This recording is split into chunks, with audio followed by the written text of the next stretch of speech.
மிஷ்கின் இயக்கி தயாரிப்பாளர் பாலா தயாரித்து 2014ஆம் ஆண்டு வெளியான திகில் படம் பிசாசு.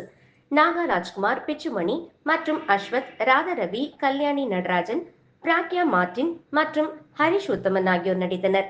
லியோ, டெவில், மாவீரன் போன்ற படங்களில் நடித்த இயக்குனர் மிஷ்கின் தனது இயக்கத்தில் பிசாசு 2 படத்தை இயக்கினார். இந்த படம் 2014ஆம் ஆண்டு வெளியான பிசாசு படத்தின் தொடர்ச்சியாகும். 5 வருட இடைவெளிக்கு பிறகு மிஷ்கின் மீண்டும் திரைப்பட தயாரிப்பில் இறங்கினார்.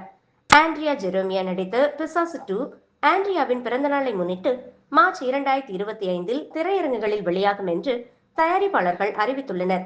இருப்பினும் விநியோக உரிமைகள் தொடர்பான சட்ட தகராறு காரணமாக படத்தின் வெளியீடு சென்னை உயர்நீதிமன்றத்தால் தற்காலிகமாக நிறுத்தப்பட்டது.